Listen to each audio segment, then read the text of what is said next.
Alright guys, such a comment again. I hope you're doing well and enjoying your day so far. Scrap with some strong words last night as Los Angeles Thieves start off 4-0 with their new roster going into the Major 2 qualifiers. Octane said the other day that aBeZy is their best player and not Scrap, despite what the numbers might look like so far this season. Octane's opinion hasn't gone down especially well with Scrap, who called him out, and the other flank host last night. Does seem like Octane has some disagreement from other individuals in the scene as well, and also Dashy calling out the Heretics for their play in that OpTic series last night. Very much enjoyed to your thoughts in the comments.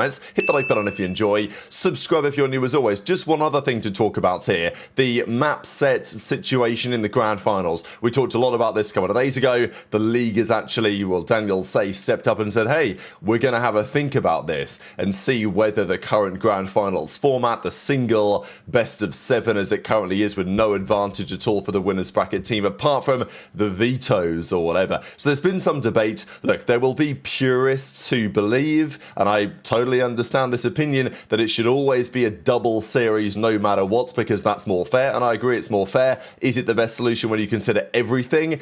That I think is a slightly different question. Now, if you want to go for a map advantage, like a BO9 one map advantage, that's been thrown around, but Nameless says, I'm not a fan of giving that team a map lead. It applies too much instant pressure and can ruin the allure of the natural game 7s, game 9s.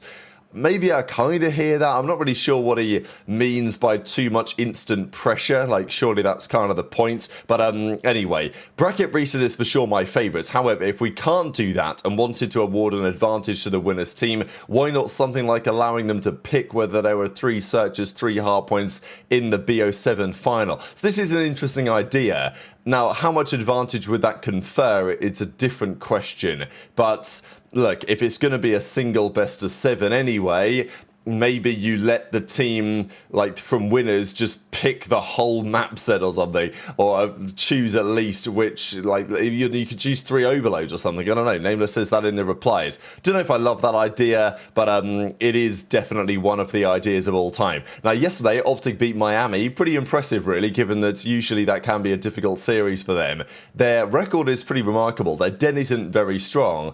Every other map is very strong, and they've not played Black Card yet. I'm sure they'd be in favour, and they're not, to be fair, great on it in scrims from what we have seen. So I'm not surprised, but I'm sure they'd probably be in favour of Blackheart God or maybe Saki or some other map coming in instead. We'll see if they decide to play Blackheart at some point. But after getting the job done, it was a pretty interesting post-game interview here from Dashy because, yeah, Heretics certainly a team that divides opinion. Clearly there's a lot of talent there, and their results last season definitely speak for themselves, but also people question, you know, what they're really doing on the map a lot of the time, and just the general style that they have. They do this year anyway, like to go for a lot of flanks. We saw that an awful lot in that series yesterday. Dashy says they just play so weird, they play for their KDs, they don't want to die, they're so awkward on the map. And Nejra, I think, was also talking about, damn, Rancor, this guy will not go negative no matter what. And yeah, part of that is because Rancor's damn good, we saw it last year, but also part of that might well be play style. It's so crazy when you go up against Heretics.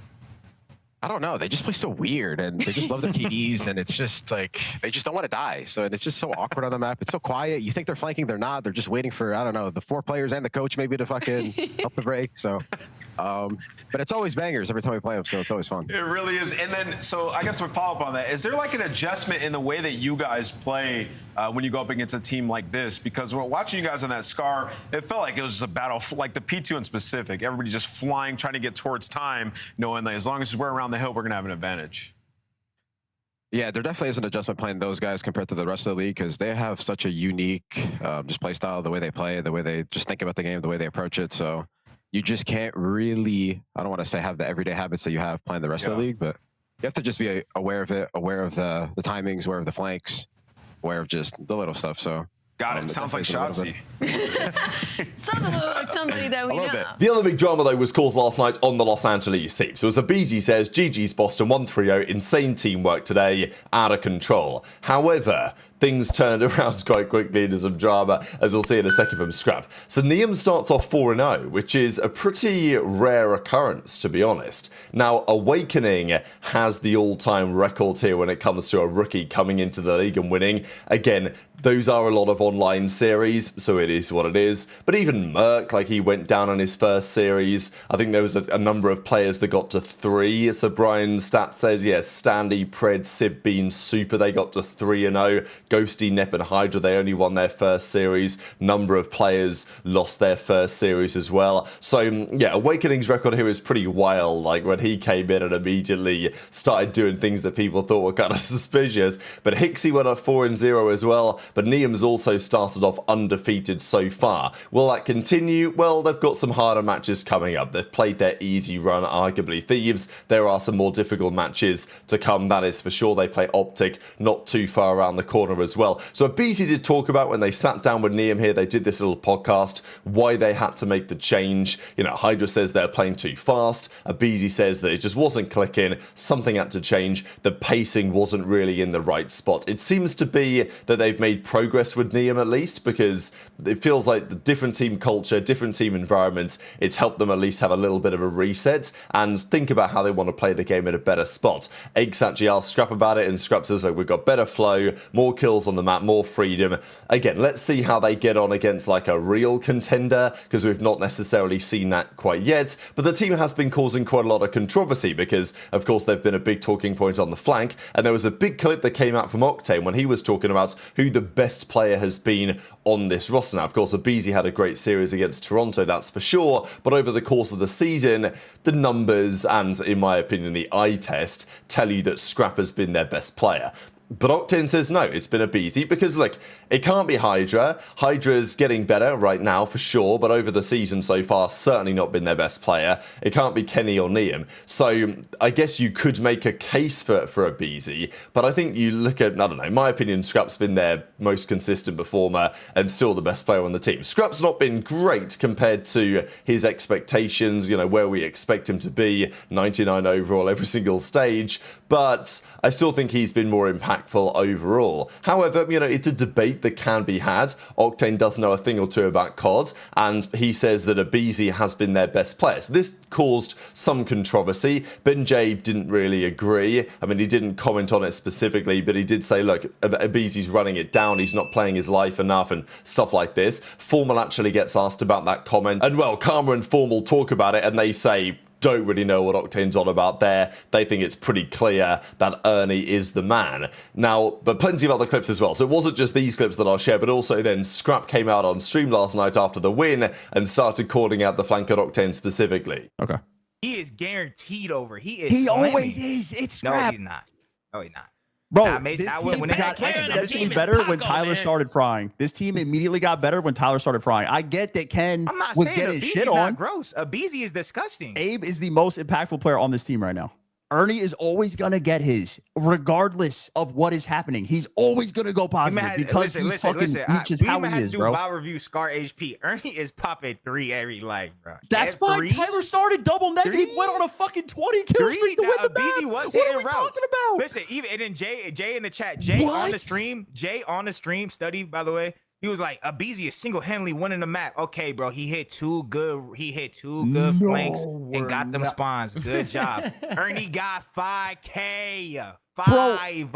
Abe was like 5 and 12 to start the map. Go to map 1. What did he end? He started like 5 and 12. What did he end? Oh, 30 and 18. 33. Thoughts on Octane saying aBeZy has been the Thieves' best player? Well, it's definitely been Scrap, but aBeZy has found kind of retarded. Worked in that first map at least for the hard point. Let's just be saying whatever. aBeZy definitely has come back to like aBeZy form, but Scrap has been consistently the best player for them, 100%. Even in the early stages of losses, like Scrap has been. Dude, Ernie has been ripping. Yeah, he's been ripping, dude. Well, yeah, I mean, this was You said impactful? I would say that I could argue that Scrap is going to play good regardless, and that aBeZy playing better is more of an X factor for the team, sure, but best player for the team is not the same question. All the way to round 11. We'll see what adjustments. Bro, Damon, there's literally on the flank 6 retards that are talking to 10,000 retards, and they're all like, I agree. Fucking just eating like literally crayons the whole show. The whole fucking show. Like, literally no one knows what they're talking about. Nobody knows what they're talking about. They're just agreeing. Yep, nope. You guys are pro. You guys world champ. This, that, third, fucking. They're all fucking brain dead.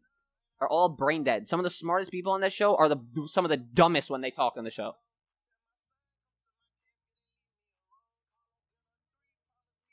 The smartest one is probably Pat and fucking Donnie. Donnie and Pat are the actual ones that literally, when they talk, I'm like, honestly, I agree. I agree. With the 4 series that they played with Nium, not necessarily. Sam's great on the flank. I don't so think so. much. I think Sam's they're getting garbage on that there. show. They're trending. I think upward, Sam is but Ernie's fucking been horrible on that show. unbelievable. And I think Abe has actually been playing better as well. I mean, and HyDra, all of Give them. a fuck. Clip this. So, he's gonna I'm respond. excited He's gonna to be see how like, good they can get. Ernie this, that, But, and the third. Don't I give a just wanna fuck. keep seeing Literally more from can them. give Boston, 2 fucks what he's they gonna might say. as well just Don't care. bring Sensor back. Like, I don't even know. Did it go? Does Scrap have a point? Is he just talking big because they started off 4-0? But, you know, whatever you say, these are the numbers so far. And, of course, if you look at the numbers, it'll tell you that Scrap's been their best player, which I think he has, to be honest. I mean, his KD is at a 1.09, slightly above HyDra, slightly above aBeZy. Nium's now at a 0.97 after a good couple of recent series. We'll see where that goes. In hard points, these are the stats. Again, kills per 10, damage per 10. You're expecting Scrap to do an awful lot of the map in terms of damage. That is what he does. But also, it is effective at getting them wins, right? Like, we've seen how it's played out in their last few series. You know, they're 12-2 map counts so far this stint. Even though they've played teams that, you know, you might expect them to beat. Obviously, you would. But it's still, they've handled business pretty well. And Boston was an absolute demolition job, right? So maybe you can look at the individual game modes and suggest that different things might be true. For example, in Overload, it's actually HyDra with the best numbers by quite some way. So that's an argument. And aBeZy's obviously been good, and he's still aBeZy at the end of the day. But it's a debate that will possibly continue depending on their future results. But yeah, Scrap with some big words for the flank for sure. And yeah, what do we think about this in general, right? Saying that basically the whole flank cast have no idea what they're talking about. I like that he gives Don some gas and he says that Aix is the other smart one on the show as well, which is pretty funny, obviously, because given Aix's normal takes are about OpTic. To be fair, like, if you disregard the Aix OpTic cheese that he will always give his take on that, we know what it's going to be already. Aix does give reasonable perspectives, I think, on other teams, but like, I like that the different members of the flank add different things to the discussion, and sometimes it gets a little bit overbearing, I think, in terms of the amount of people on the show. But yeah, Scrap will obviously watch it, because when his team wins, it's like, well, yeah, you want to hear what the boys have to say about you, right? And well, not always good necessarily. So they're not in action again today. We'll actually quickly look at who they do play next, because the upcoming games for Thieves are as follows. Yeah, so their next game is OpTic on the 1st of March next weekend. That's their only game they play next weekend. Then it's FaZe Vegas, then Heretics, Cloud9. So Cloud9, Falcons, G2, Gentlemen. It's like, it definitely gets harder. I think that's the point. These final 7 games are substantially harder than their first 4, so I'm not expecting Nium to get to 9-0 like Awakening, but, you know, it's not impossible. They could beat all of these teams, but it's definitely going to be a battle, right? For sure, in this online stint, OpTic and FaZe are going to pose a serious challenge, and yeah, we'll see how good Cloud9 are by the time we get to the 14th of March. Probably not very good would be my guess. They also play today, so OpTic got their difficult match out the way in Heretics, and look, we'll see what Cloud9 do. Can they win a map? There is more pressure in this series as well, because you're playing OpTic. You know that there's more viewers on you. Look, there's pressure anyway.